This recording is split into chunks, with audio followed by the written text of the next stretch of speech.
Here it is. What are you talking about? All your questions will be answered. Welcome to the world of Cinema.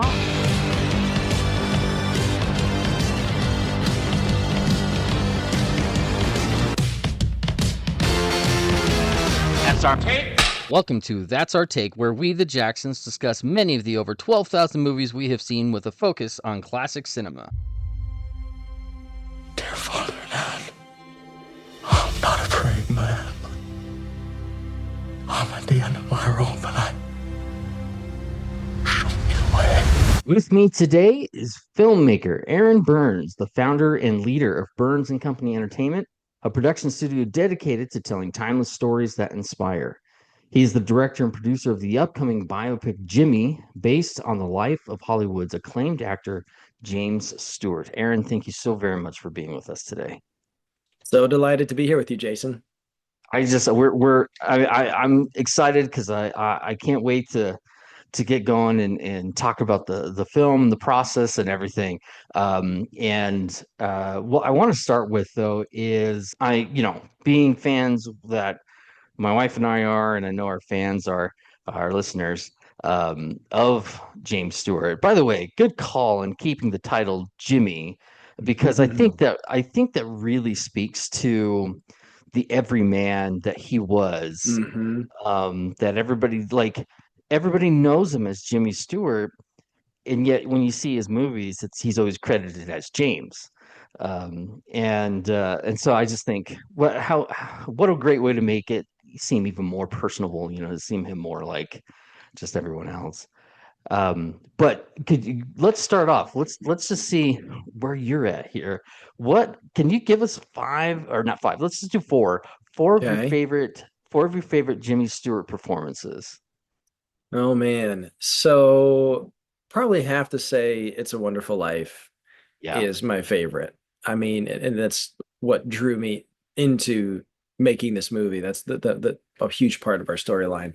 But backing up behind those, Mr. Smith Goes to Washington, one of his other collaborations with Capra, and just magic the way he plays that dopey, innocent guy with a backbone of steel, and watching him arc through that film till he gets to that final performance on the Senate floor, just magic.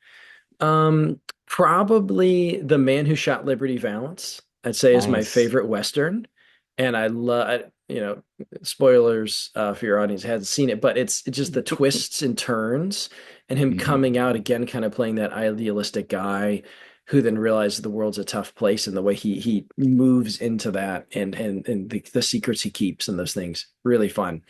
Then probably his later on career, The Man Who Knew Too Much. It's a little bit of a thriller mystery. He's with his family, people getting kidnapped, musical stuff. It's a really fun. So those are probably, if I was going to pick four, those would be definitely up there.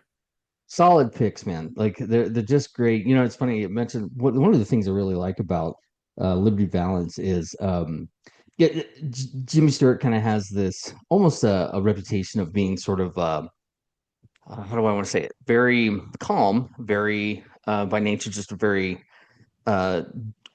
just a nice, amiable kind of person. But Liberty Valance, and a little bit in Mr. Smith Goes to Washington too, like you said, the backbone. He holds his own against John Wayne and Liberty Valance. Like it's a lot of fun. He's a strong character. He's so convicted, and it's just good picks, man. Very good picks. So you said that It's a Wonderful Life is kind of what drew you into him and in the story. So how exactly did this whole project about James Stewart come about, and how was the decision made to focus on this particular point in his life and career? So there's an old saying, don't get too close to your heroes or you'll be disappointed. And I've found that to be the case with a lot of, movie stars or classic, people from the past that you kind of fall in love with, and you dive a little deeper and you realize, they're just broken like all the rest of us. And of course, Jimmy is very much a human with flaws and foibles. But I was familiar with his work, familiar with his everyman persona and blah blah blah, and it's probably all just an act that he's putting on to, be a performer. That's what he does. Hmm. But Hmm. a number of years ago, I stumbled across an article he wrote. It was actually two articles for Guidepost magazine, and he said one was the story of his relationship with his father, and the other was the story of the making of It's a Wonderful Life. I thought, oh, this is interesting. But he said that this is the first film he made when he came back from serving in World War II. And I said, Right. whoa, whoa, whoa, pump the brakes. Jimmy Stewart served in World War II.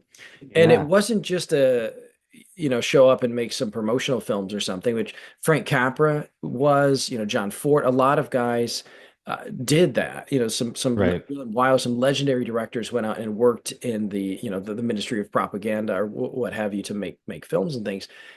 But Jimmy fought for the privilege of fighting, to go to the front lines, and he was tired of pretending to be a hero and on the big screen and wanted to be one in real life. He came from generations of American patriots and soldiers and grew up with a strong moral compass. He knew what was right and wrong, and he knew that service and sacrifice is a part of what makes us where he came from, what makes America a wonderful place, and to love your neighbor and lay down your life for it. And he said, I want to do that, and went off to Yeah. war and actually was a remarkable pilot and a commander. He rise from a private to a colonel through the course of the war, flying 20 plus combat missions, and his very articulate leader, and rally the troops, win the war. But in the process, he basically was what they call flak happy. Now we know it as PTSD, Mhm. completely unraveled, lost his soul in the process. It comes home totally broken, and that's where Frank Capra found him, and he pitched him on the project of making It's a Wonderful Life. After MGM tore up his contract, they said, Jimmy, you've aged, 15 years in the last three. You don't look like a leading man, this young, charming guy anymore. You look an old dude. Yeah. He's deaf in one ear, he's balding and gray. And uh, Jimmy then takes this opportunity with Frank. He says, what's your pitch? And Frank says, well, I'm making a Christmas movie about this angel named Clarence, and I want you to play the suicidal father. He's Yeah. like, Yeah. what?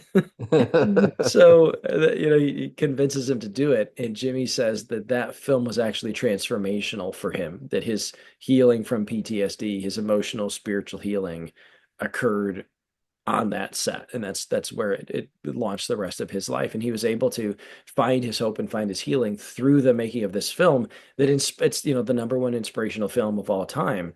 And that film is still inspiring us today from the gift that Jimmy gave us of that performance.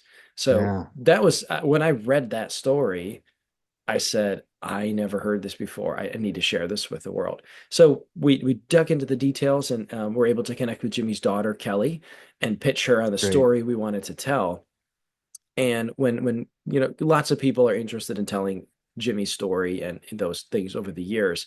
But when I told her this is the slice we want to tell, from his winning the Oscar for Philadelphia Story through the war and then coming home and making of It's a Wonderful Life, she said, Aaron, of all the things my dad accomplished, she is the most proud of his service to his fellow Americans. And so if that's the story that you want to tell, let's explore it together. So she jumped in, helped us developing the screenplay, finding inside, access to her dad's journal and his flight logs, and we used his Oscars on set to film in actual scenes and everything else. So Oh, it's great. just such a privilege. So Kelly came out to set, and she's like, "Wow, I haven't been on set on a film set probably since The Man Who Shot Liberty Valance." This is like, yeah, freaking out moment there, but just such a delight and a joy to get to collaborate with her and to get to tell the story of one of my heroes. That's wonderful. And you're absolutely right. You look at that, just like that place and time. It is cinematic in its story already. And what he wasn't he? I think he was the highest decorated person from Hollywood Mhm. in the military. He wound up after the war re-enlisting with the Army, but turned from the Army Air Corps to the Air Force, and he stayed in for another 20 years Oh my in the goodness. reserves, and he retired as a brigadier general. So Wow. and his whole life quietly behind the scenes, serving veterans, giving back to people who had served, and just a true man of character and humility. They don't make him like they used to, as the saying No, goes. not at all. Yeah. And it's great to hear that this movie that is so precious to everybody, It's a Wonderful Life, which had a rocky start. It did not do well when it came Mm-mm. out. Well, But over even the the production, Jason, was kind of a mess. Like Frank went through, he fired his DP, a set burns down. Jimmy's losing his mind, can't get along with Donna Reed. He's yelling at the kids, his PTSD. yeah, Mr. Lionel Barrymore, the guy who plays the bad guy in the film, is yeah, pulling Jimmy to the side, and Lionel can barely walk. So he's got that, right. he's in his wheel, but he's pulling Jimmy aside and talking him off cliffs. And it was a rocky production, but again, captured amazing performances. But Jimmy and Frank were both very unsure of themselves after having been Hmm. out of the business for all these years and bringing all this baggage back.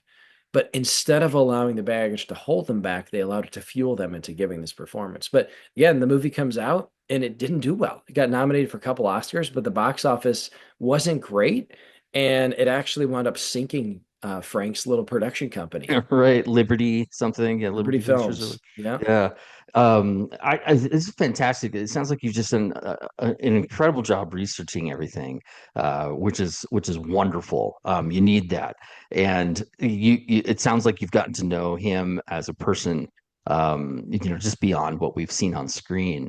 And so then I kind of wonder, he's Jimmy is such a legendary person. His his mannerisms have become super iconic, the way he speaks, the way he talks, and everything.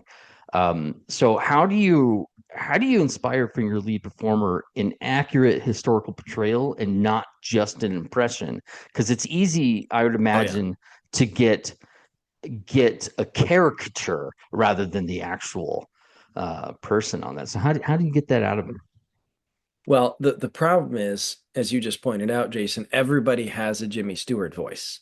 And I'm Yeah. I'm not going to give you mine, right? But we can all quote "It's a Wonderful Life" lines or anything else. And he's such a character that doing a caricature of him would be so easy. And the last Right. thing your audience wants to do is go sit through a 2 hour caricature Yeah. of Jimmy. So how do you peel back the layers? And for me, it's starting with his heart, getting to know Mhm. who Jimmy was and making sure that that's what shines through the performance. And then move from there into the script, that the way that we write the lines, and my good friend and collaborator Justin Strawhand, who wrote the screenplay, just studied the heck out of Jimmy's mannerisms and speech patterns, both in films, but then in interviews and other things, to be able to write lines that would come across in Jimmy's cadence and feel like you were hearing words that he would have said. And then as it comes to the performance itself, find an actor who would capture Jimmy's heart and spirit and have that earnestness that Jimmy had and go all out for it was tricky, because it's a dangerous role. If there's an actor Right. who screws it up, like I, even as a director, I had a friend of mine text me when we got the rights to tell the story and announced it. He said, "Hey, congrats, don't screw it up. It's everybody's Yeah. favorite movie, right? And I'm going to be the guy who Yeah. ruins it." So actors, some actors we were considering had that same fear. What if I screw up Jimmy Stewart? I'll never act again.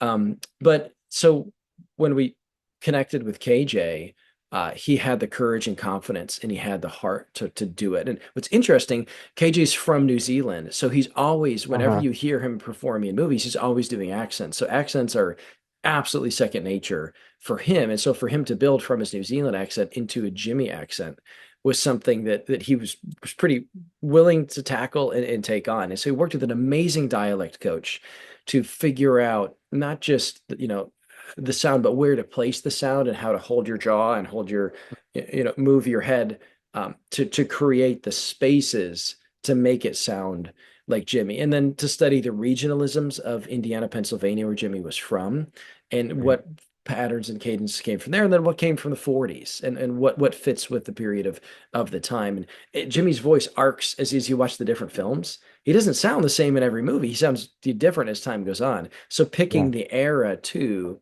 of our film, and then you have the voice, but I think the layers that are deeper than that are how does he carry himself? Like where do his shoulders sit? Where do his how does he hold his wrists and how does he move? And he's this tall, lanky, gangly guy who used that in his performances and sometimes the comedy of that. And KJ studied all of those pieces, and then he lost a ton of weight. KJ did to make sure his cheeks were hollowed out and you could see the kind of lines. You know, there's nobody alive who looks exactly like Jimmy Stewart. But Sure. when you watch what KJ did, he really did exactly what I asked him to and trusted me, which I'll be forever grateful for, to embody Jimmy and have the freedom just to play as Jimmy and bring him to life for us. And I think once you get 2 minutes into the movie, you won't be thinking about Jimmy anymore, the actor. You'll just be thinking about this man's story. And that's my Mhm. hope for our audiences. They'll go on this adventure with him and just have the time of their lives. Yeah. I would tell you, I'm really, that is the peak of my curiosity is watching KJ's performance here. My wife, she watches Riverdale, and I've caught some pieces here and there. And then when we found out he was playing Jimmy, we're just kind of like, how in the world? Like, and then we saw the trailer, like, oh my goodness, like he's nailing this, like It's a he just, total transformation. It's just yeah. total transformation. It's amazing to watch. Has he talked about his experience at all? Like, I mean, is it like daunting for him playing this legendary role? So KJ is a very courageous man, and Yeah, also a very much all in. So once he decided to do it, the fears were put aside, and they were certainly there, and certainly this level of trepidation, but he just dove in it and committed 100 million% to doing this role. that's I'll great. I'll tell you two moments that stood out to me. One, when I got to introduce Kelly and KJ to each other. Yeah, And so we had a Zoom call at first, and we were asking questions about what was Jimmy like when he was performing versus when he was home? What kind of dad was he? What was small talk? What was your dad like at parties? What was his favorite things to eat? How did he carry himself around these different environments? And Kelly gave us such a window into those to round out the Jimmy you have seen in movies, but the Jimmy you haven't seen. And the portion of life we're telling is the least known because he's out of the public eye and he's just being a hero and a soldier, but he's not an actor. So to get that inside access gave KJ a lot of confidence. And we were on set together, and we were already into production when Kelly came over. She's an EP on the film, but wasn't on set with us the whole time. But she's standing next to me at the monitor, and we're watching KJ perform, and she leans over and whispers to me, he really makes a damn fine dad. And that was one of my aw. one of my proudest moments. Is like, oh, Kelly. um so that was amazing. But when there's a moment, and I won't spoil it for you, but we recreate portions of It's a Wonderful Life, but instead of, and you're not seeing it through the camera lens, you're seeing it the other way, that we're shooting out into the crew, and we're seeing the Mhm. backside of it. So for people who haven't seen It's a Wonderful Life, it'll perfectly resonate. If you have, it'll give you these new layers of information on it. But we shoot the scene in Martini's bar, which is Jimmy's absolute iconic performance Scene. Yeah. in the movie, and maybe his most iconic performance of all time. And in our script, Jimmy's nervous about this scene. And then KJ and I are nervous about the scene. And then we have Max Casella, who plays Frank Capra, is in there, and so there's all these like meta layers stretching back and back and back of Yeah. going back all the way to the 40s to today. But something that our team said is, the lens we took on it is, what if Jimmy and Frank got to make one more movie together? They made three films. What if they got to make one where they got to tell this story? What would Frank do? How would he approach it? So that was a fun lens and conversation that we took to it, and just so much respect for Frank as a storyteller and Jimmy as a performer and their collaboration. And that's something that we enjoy talking about and exploring. It's that's excellent. And you mentioned Max Casella. This movie has an incredible cast, by the way. It's Um, insane. Angela, our producer who handled the casting, just was such a delight to find the people who were just perfect for every role. and like Neil McDonough Yeah. as his dad. Oh, I can't wait. He's so good from the the Band of Brothers vibes, right? That Right. that he brings, or even Rob Riggle is a Marine veteran himself, and he Hmm. brings all of that to Some the table, authenticity and there. yes, and just on and on. Jason Alexander as the studio head, who's he plays Louis B. Mayer, who's manipulating Okay. things behind the scenes, pulling the Yeah. strings and just on and on. It's just amazing. Yeah, Such a it's a privilege. stellar cast. I can't wait. So you get all these people together. You have a great relationship. It sounds like with Kelly that's going on. What are some of the challenges that you face trying to realize this story on the screen?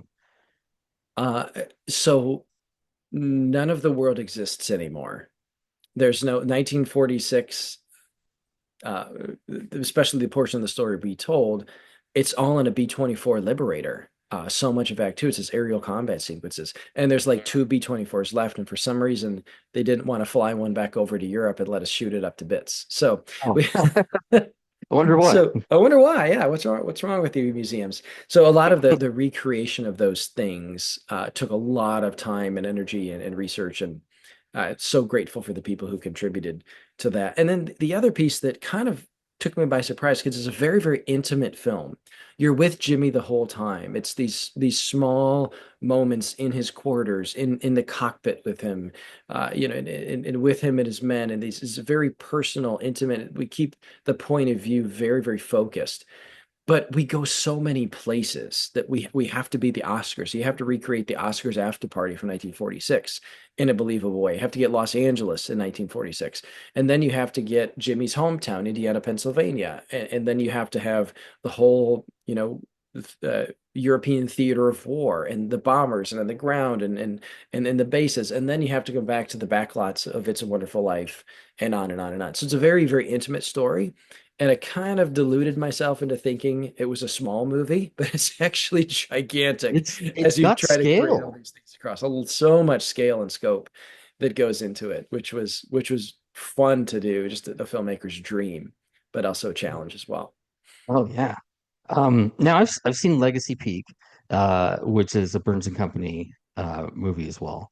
And one of the things what I enjoy that movie so much is the just how gorgeous it is. Mm. It's just a Colorado's real such a fun place to work. Yes. it's just a beautifully produced picture that's in there. And I liked who's the is Lucas Black. Hmm. His performance, it's really tender, and very, he's got a great relationship with the kids, and it's just a very, I don't know, it's a very nice well packaged film.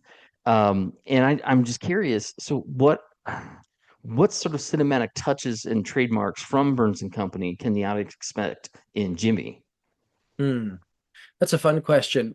So one of the things that we aspire to in all our films is to give audiences hope and to offer them that the yes, the world is dark and there are problems all around us, but there's also hope and Mm. there's beauty and love and truth that is out there for you to find. And I think with Jimmy, we take you on that journey from the highs down to the very darkest valleys. But Jimmy doesn't leave us there. He finds that hope and he shares it with us on the screen. So you'll go on an adventure. That's another one of our core words is we never want to bore our audience. We always want to take them Right. somewhere where we'd like to be, whether it's the Rocky Mountains or the skies over Germany in 1944, but to take you on that adventure, a very human story, and to leave you with a feeling of hope is what we aspire to do. So let's talk about Jimmy Giving Back campaign, the veterans, and what you guys are doing for the veterans here with this picture. Thank you, Jason. To me, the one of the great joys of this movie and this project has been getting to know Jimmy and getting to know what he cared about, and growing in my appreciation for the people who have served us as and served our country, the first responders, the veterans, the active duty military. And Jimmy's heart was to give back to those people. There's so many records of him, paying a mortgage or paying utility bill or paying a hospital bill, being there for his guys or people who had served us. that Jimmy wanted to serve them. And as we were meeting with Kelly very early on in the process, we asked her, "What would your dad have cared about?" And she said, "Anything we could do to serve those who have served us would be an honor to my dad." So we picked for the release date to be Veterans Day weekend in November, early November 2026. And we've partnered with an organization called VetTix, which is looking to give free tickets to any veterans or first responders who want to come see the movie. So if that's something that you are a veteran, I hope you get one of those free tickets and come out and watch it with your family. We'd love to give that to you and say thank you. And if that's a cause that is encouraging to you or something you want to be a part of, you could go to VetTix or jimmythemovie.com and click on the link there and donate to sponsor a veteran and their family to go see the film. So that's our way of honoring Jimmy and also saying thank you to the people who've given so much to us.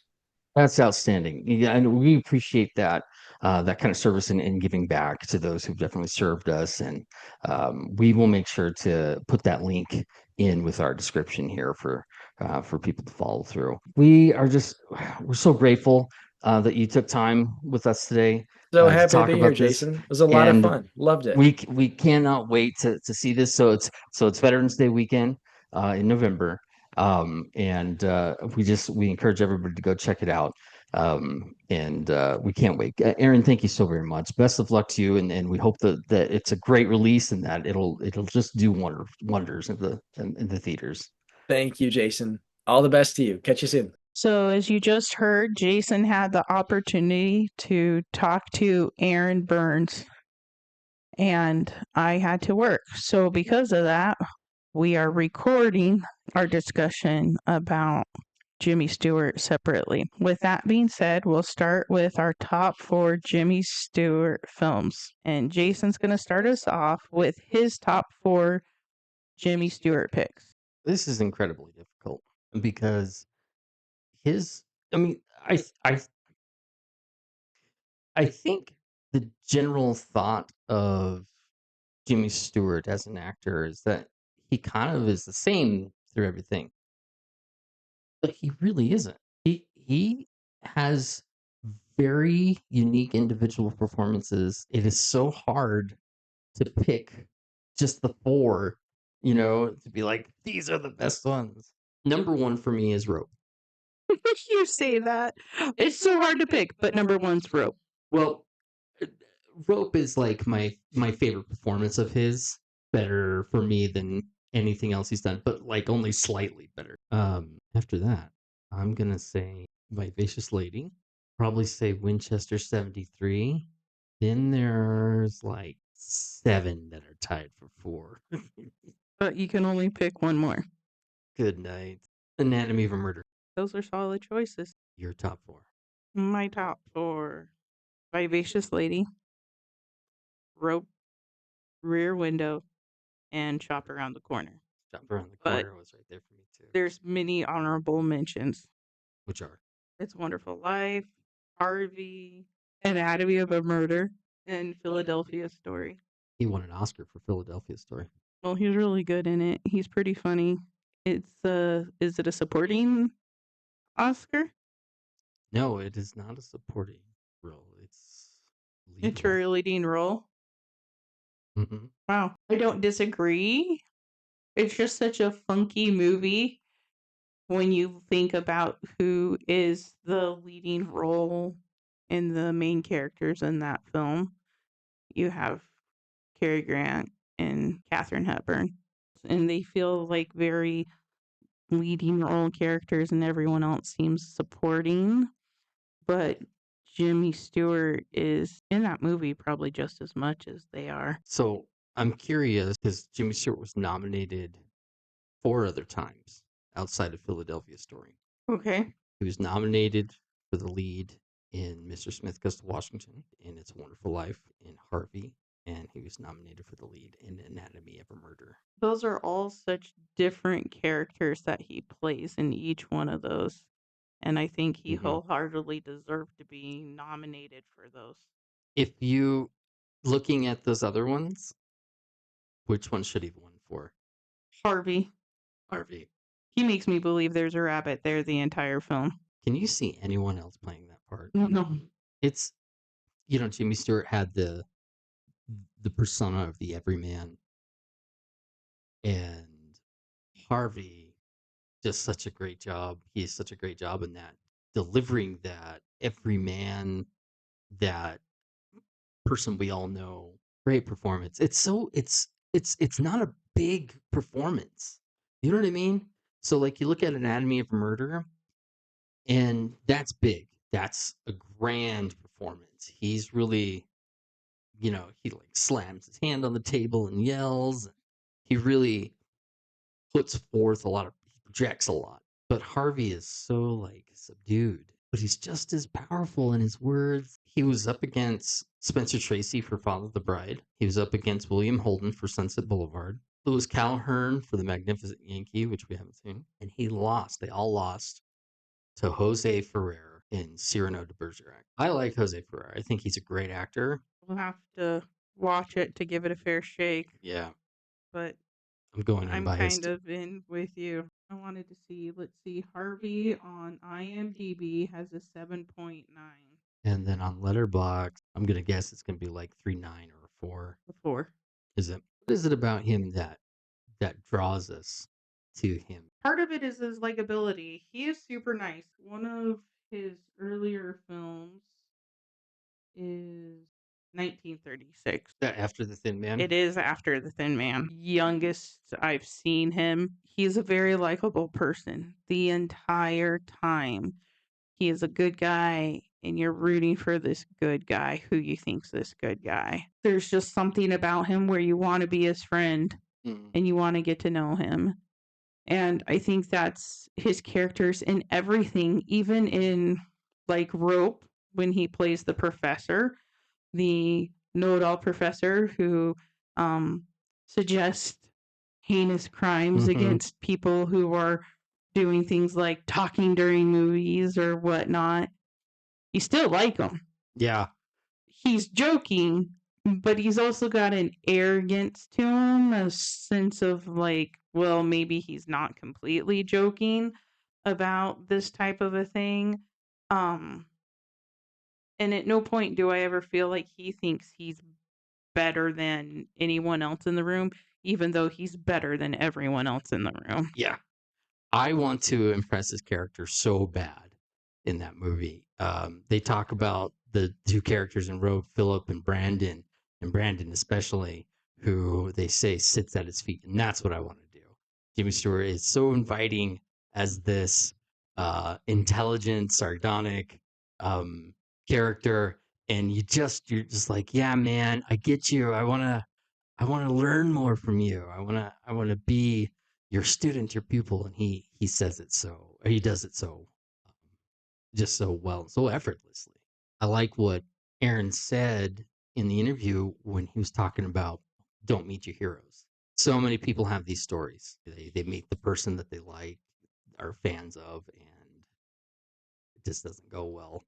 From what he was learning about Jimmy Stewart, he was such a cool and good person.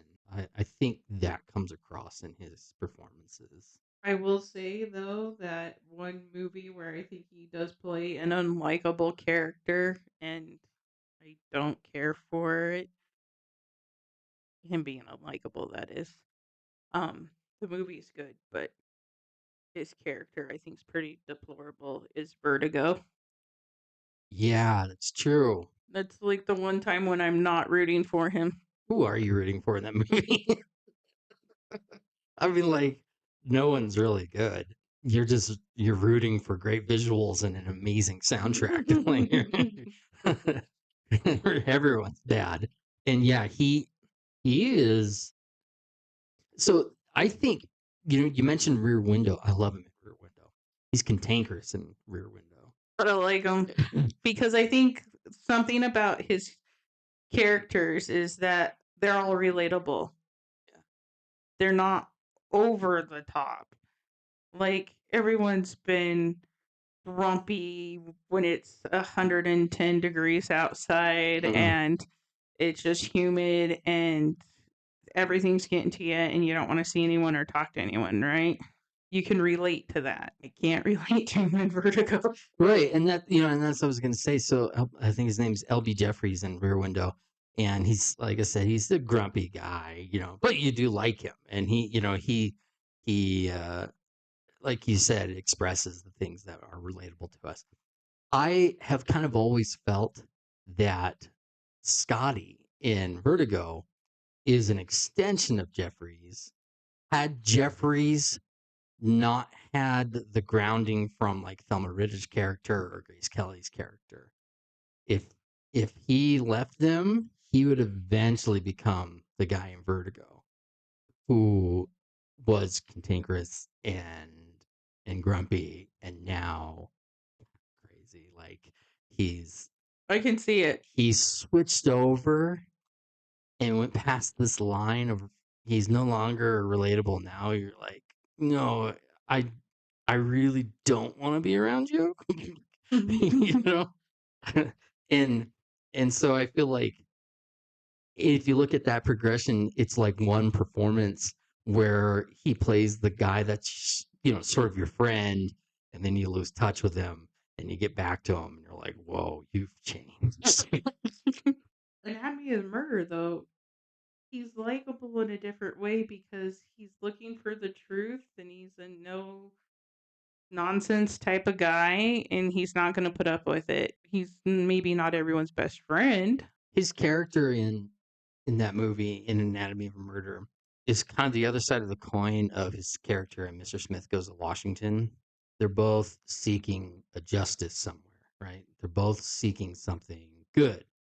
Mr. Smith is earnest and good-hearted and humble and kind, and I forget his name in Anatomy of a Murder, but his character in that is like not those things. He's a little more ruthless and he's a little more like, what can I do to get to the truth?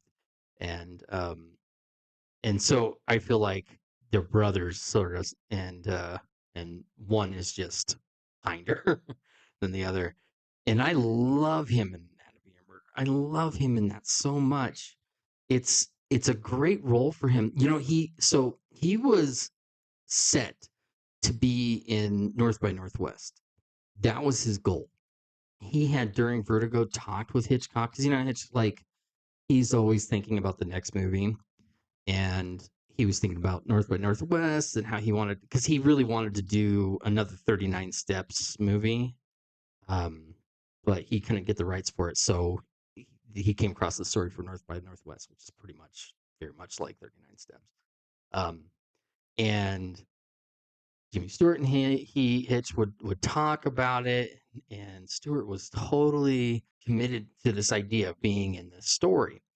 Then Vertigo tanked. Everyone blamed his age, which I think is a bogus excuse. Oh, for sure, yeah, for sure. I just don't think people were ready for that movie. Well, when you look at his characters and everything else, usually super likable. Very kind. This is kind of against the grain. Even his westerns, even though he's a little gruff, you're rooting for him, right? He's the guy you're rooting for. He's the good guy. He's gonna set things right. Yeah. But this is not the case for Vertigo. I don't think it would have mattered who played the main character in Vertigo. I think it would have probably had the same reception. Yeah, fair point. You're right. I think it's the combination of his character and the other characters just being irredeemable. So it tanked. Hitch blamed him because the audiences were blaming him. Well, actually, I don't even know if that's true. I think Hitch just blamed him. He was now in this problem of like, oh, geez, we've been talking about the next movie. I don't want to cast him in it. And so he waited. Stewart got cast in Anatomy of a Murder. And Hitch is like, oh, shucks. Well, okay, I guess he can't do my movie. And cast the older Cary Grant. Now, don't get me wrong. I love North by Northwest, but I think that's a bogus move by Hitch. Yeah.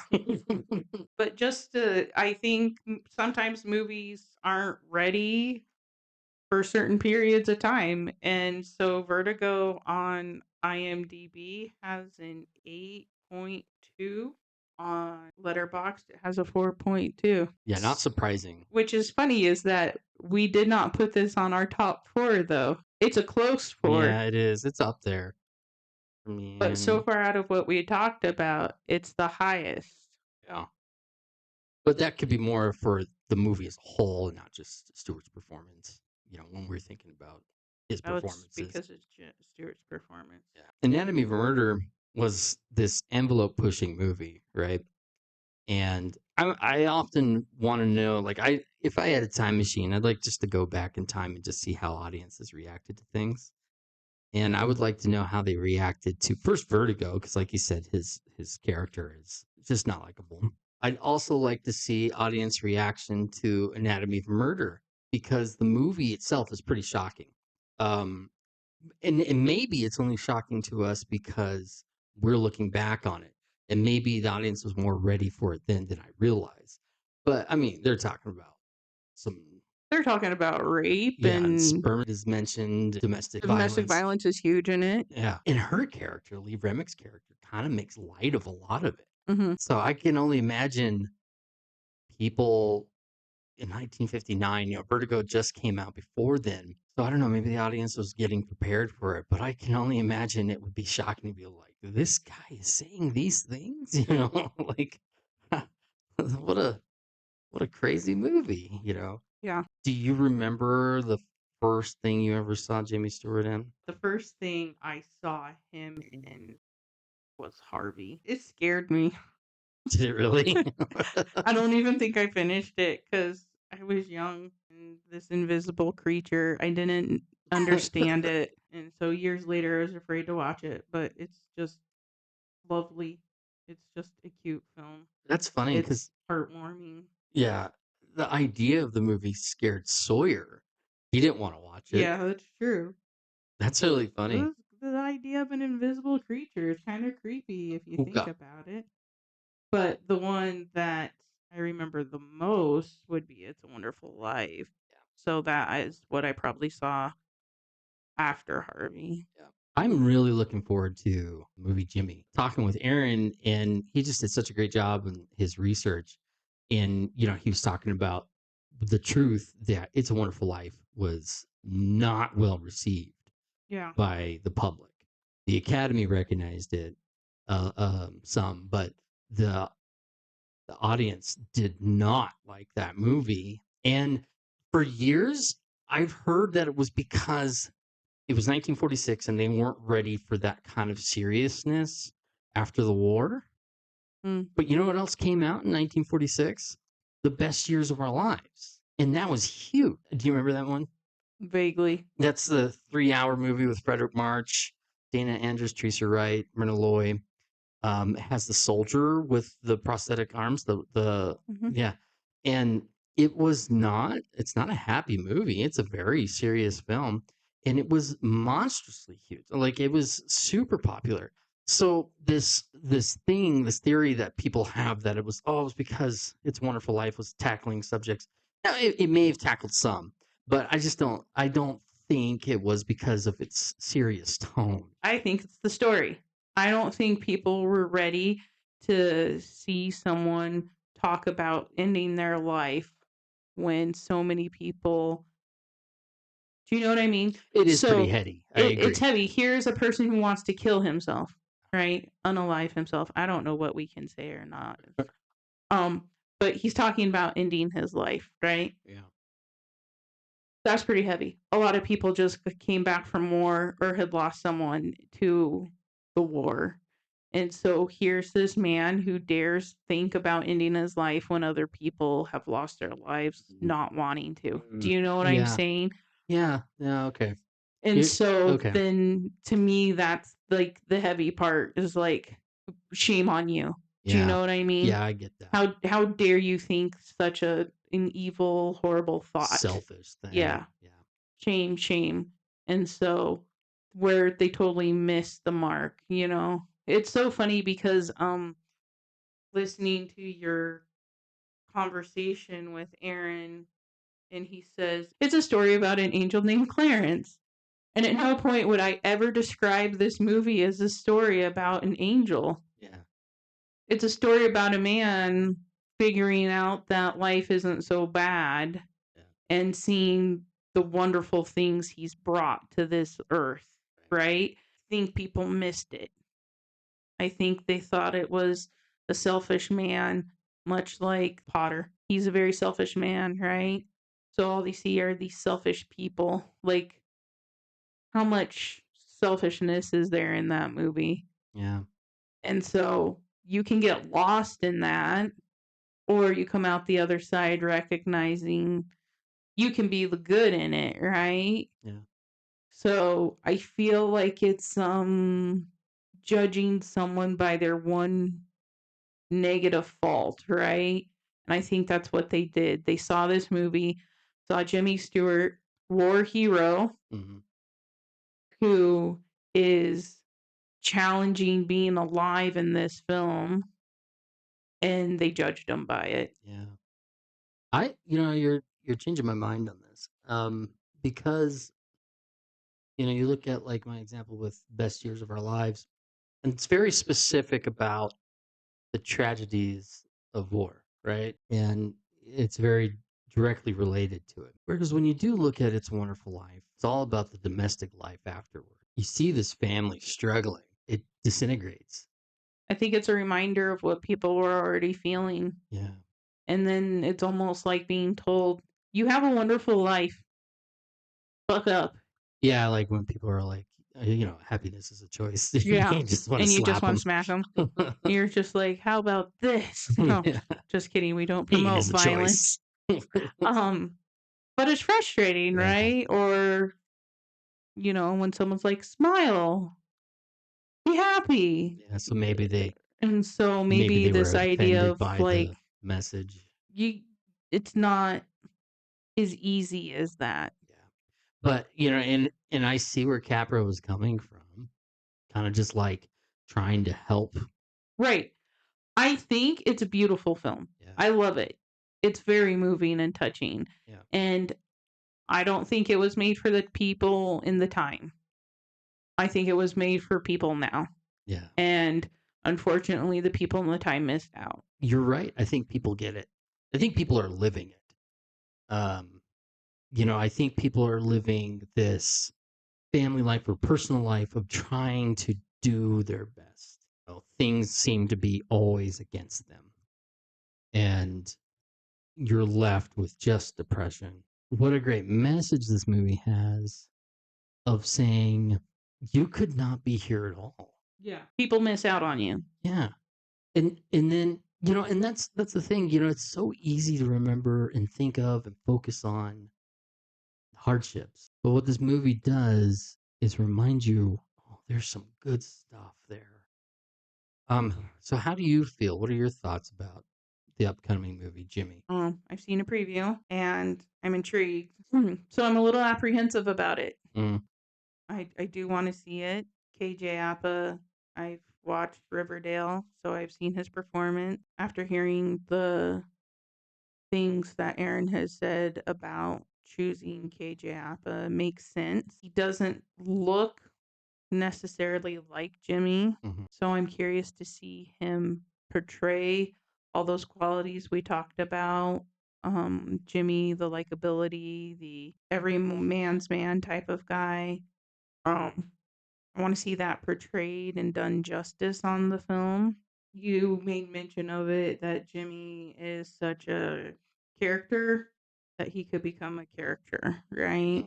And so I'm kind of worried about that. I don't want to see cartoon type character on screen.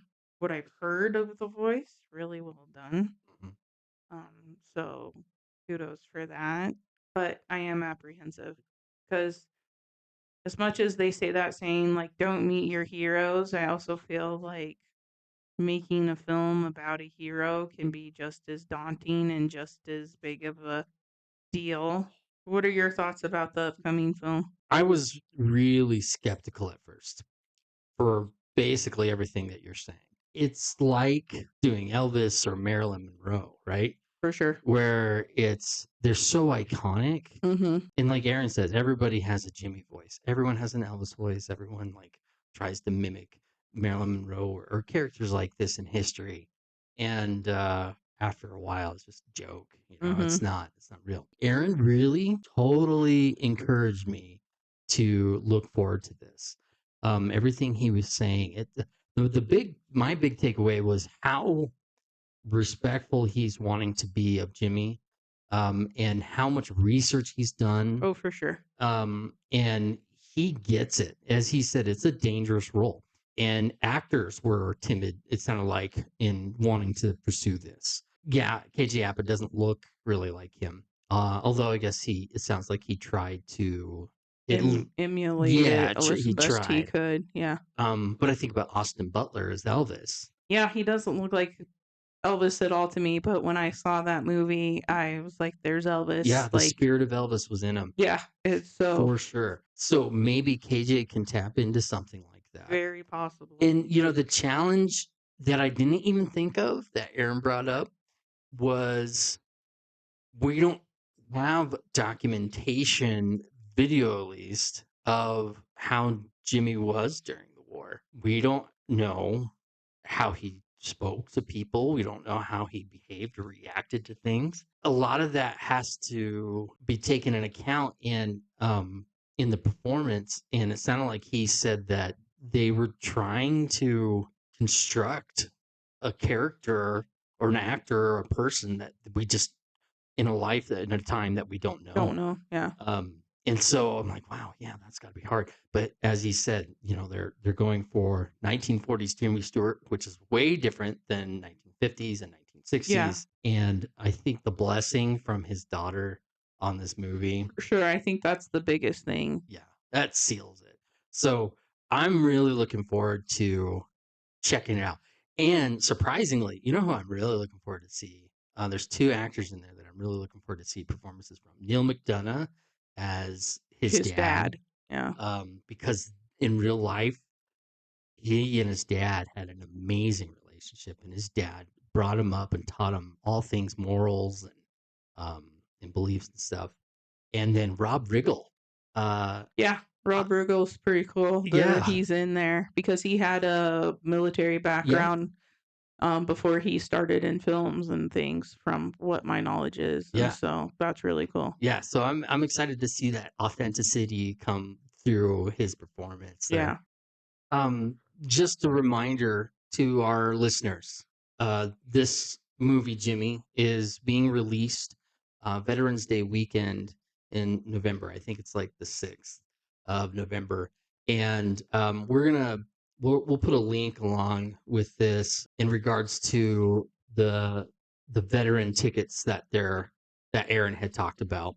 I'm looking forward to it. Hopefully our listeners are looking forward to it. And, we would really like to know when we get to that point, and we'll bring it up again, what everybody's thoughts are on it. Hopefully Aaron is listening and knows that he's really instilled in us a lot of hope that this is going to be just a really spectacular film. Thank you for listening. And as always, that's our take.